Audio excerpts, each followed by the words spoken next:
Amy, aren't those eyedropper fountain pens cool? Do you really want me to answer that question? If you do so, well, let me tell you the story of my love-hate relationship with eyedropper fountain pens. Welcome to the Pen Venture YouTube channel. I'm your host Amy, and join me in this video for the next few moments to dive into my experience with eyedropper fountain pens.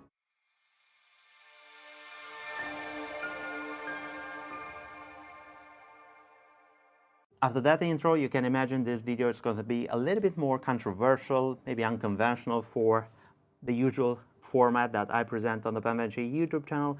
But let me tell you that the subject of this video just happened a few moments ago when I was washing one of my eyedropper fountain pens, and I was like, I need to get this on a video. First of all, I do love writing instruments that have an eyedropper filling system, but it's a love-hate relationship. And in this video, I'm going to showcase the love parts, but also the parts that I hate about eyedropper fountain pens. And I don't know, seems to be the first time, I think, that I've put the word hate along fountain pens. But it seems like I'm not hating them as much as I say, because I do own a lot of them, and they are not the cheap and inexpensive one, but we are talking about some pretty grail pens level in my collection that have this filling system. Let's first of all discuss eyedropper filling system. It's a filling system that comes equipped on certain fountain pens, and it's implying that you can use the entire barrel of the fountain pen to fill it up with ink and then screw in the section with the nib, like so. For example, you see it's clean, nothing that is in the barrel, and you can use the entire volume of the barrel. Here we have an O-ring, seals the ink inside. It's a very simple, basic filling system for a fountain pen. I'm going to showcase what do I love about this filling systems. You can tell about my first statement regarding them.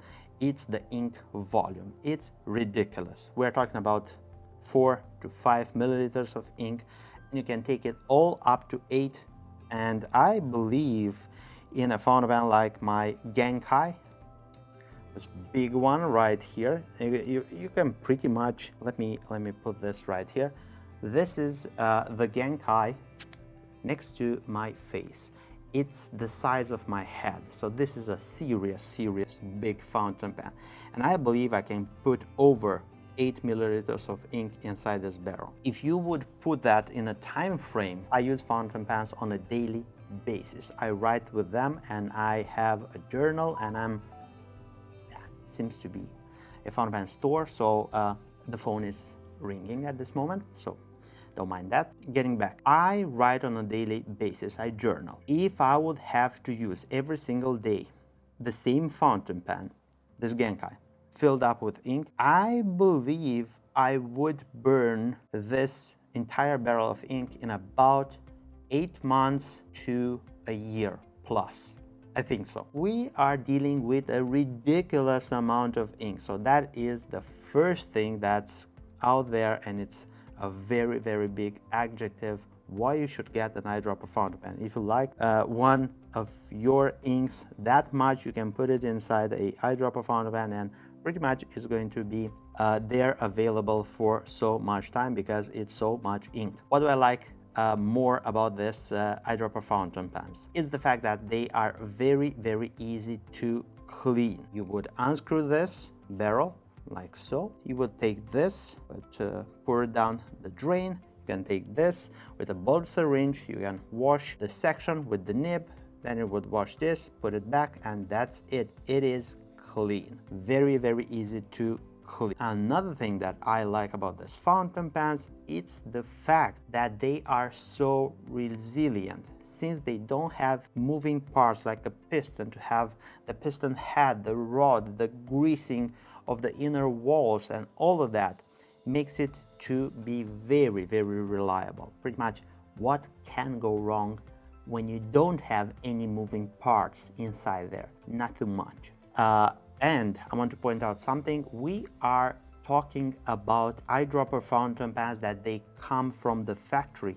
And here is where I want to point out that most of these fountain pens in my collection are urushi fountain pens from Japan, or urushi fountain pens in general that I own that are eyedropper fountain pens. So I don't own any conversion style fountain pen, an eyedropper conversion for a fountain pen that comes with a little bit of trouble and can imply that you have certain particularities that don't work like it would work on a fountain pen that was intended from the maker to be an eyedropper fountain pen. Moving further, what do I like about eyedropper fountain pens? The shut-off valve option, which is this one right here. It implies that you would open this part right here, which is not going to have anything more than a rod with something right here with a larger part, and that will increase the ink flow that comes from the nib. So you pretty much can make your fountain pen to be a little bit more wet, or you can use it in normal like any other eyedropper fountain pen with normal flow. But if you open the shutter valve a little bit, you will increase the ink flow, making the fountain pen to feel a little bit more smooth and to be more wet. This is very, very important. Believe me, if you have the chance to test out a shut-off valve, a Japanese shut-off valve, go for it. And I'm 99% sure you're gonna enjoy having the control of the ink flow, to increase it or to put it to normal. So pretty much this is what I like. I think that's it in regards of my love relationship with eyedropper fountain pens. So that being said, let's go to the hate parts of my relationship with eyedropper fountain pens. And how should I start? Eyedropper fountain pens are messy, super messy. See, right here.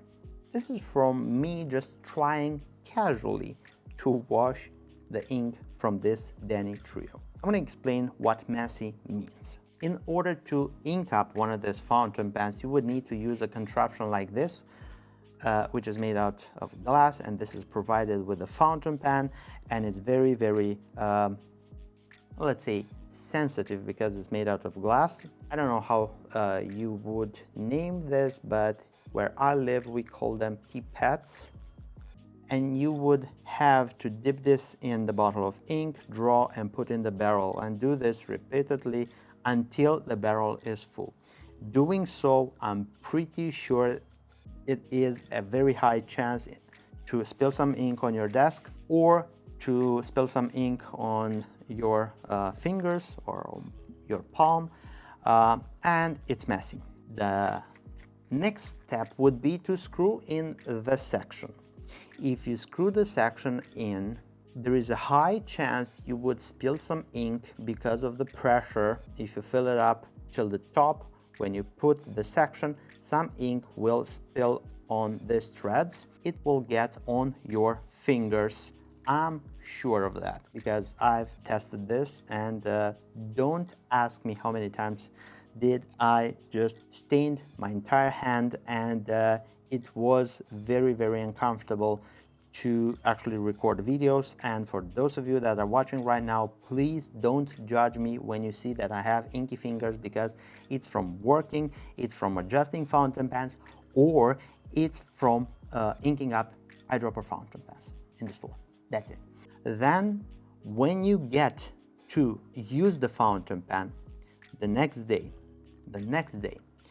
pretty much there is a high chance that due to certain elements, like for example, if you take this fountain pen with you, you put it in your case and you rattle it around, or you put it nib down or something like this, some ink will either go outside the fountain pen through the section on the nib and in the cap, and when you open the fountain pen, the threads will be soaking in ink, and when you go and take it in your hand, you will like, damn, again, ink.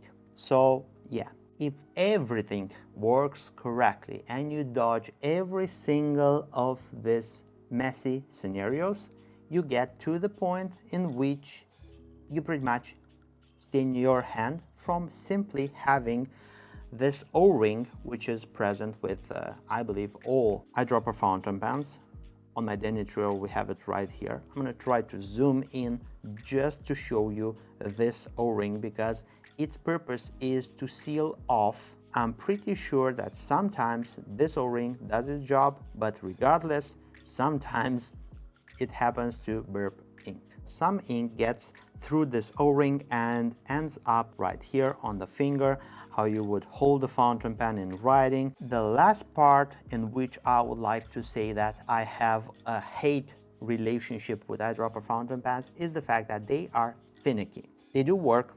sometimes they don't, and you would always need to check certain things. If everything is screwed in correctly, if there is a hiccup someplace, you would need to open the fountain pen and get your fingers inky in the process. You pretty much have to have a baseline knowledge regarding fountain pens in order to check every single aspect and to see if it's working correctly. That sums up my hate relationship with eyedropper fountain pens. And I think I was a little bit pumped up by the fact that I stained my handed process, and tomorrow I have a wedding that I need to attend, and it's going to be funny to see my green fingers. But I do love this writing instruments. Although it's a love-hate relationship, I'm 95% loving them. So it doesn't matter how much they stain in my fingers. The fact that they write so nice and they are so beautiful, I love them. At the moment, I want to show you some of the eyedropper fountain pens in my collection. This is my Denny Trio Mikado. It's a beautiful, beautiful wine-like color. This is Akatame Nuri, and I know that Denny Trio is naming it differently, but anyway, it is one of the most interesting colors that you would have on a fountain pen, and you know that I love Akatame Nuri. Look at that gorgeous fountain pen. It is a masterpiece. Another fountain pen, which is an eyedropper fountain pen in my collection, and this one worked pretty good. Again, pretty good means that it also has some ink in the cap sometimes and all of that, but again, it's much more reliable than the others. It's my Namiki Emperor, and I love this writing instrument. Let me know in the comment section if you want to see a video review of this fountain pen, because I like it a lot and I've been using it for the past few months, and it's been sitting inked up ever since I have got it, so it's important. This fountain pen, it's gigantic, and this 50 size Namiki nib is splendid. It's a medium, I love it. And take a quick look at the shutter valve. You cannot see this when it's completely tied in, so this is a seamless transition in between the barrel and the shutter valve. Although I have two Genkais, this is a short Genkai from Denny Trio, and this is the head size Genkai, the normal size. In my collection, two beautiful writing instruments, and I'm pretty sure I have others, but I don't seem to have them around me. I have over there my old one, which is a 101, the Rodden, and that has been converted to eyedropper filling system by gluing the threads of the section and having only the nib unit to be removed in order to ink up that fountain pen. That pretty much sums up what I wanted to let you know regarding eyedropper fountain pens. Let me know your opinion in the comment section down below. If you have stories of that sort of love-hate relationship with certain filling systems from your fountain pens in your personal collection, eyedropper and other filling systems, please share them below, and let's see them. I want to hear the stories. Thank you very much for staying so long on this video. I hope you enjoyed my content. I hope this curveball of a video was done in such a way to put a smile on your face. And if you find this video useful, don't forget to give it a big thumbs up. This will help me a lot with the YouTube algorithm. Don't forget to support the PenVenture YouTube channel. If you're interested in acquiring your next fountain pen, scroll down below, you'll find the details for our website, our social media accounts, phone number, email, anything and everything that you may need in order to get in contact with us. And if you want to support the PenVenture YouTube channel, and if you are not subscribed yet, subscribe right now. You can click there, turn the notification bell on, and you will be notified whenever we have new content. Speaking about content, if you want to continue watching my videos, I'm going to leave you this right here. You can click and enjoy. And as always, I'm your host, Amy, with Inky Fingers. Until next time, stay safe. Bye-bye.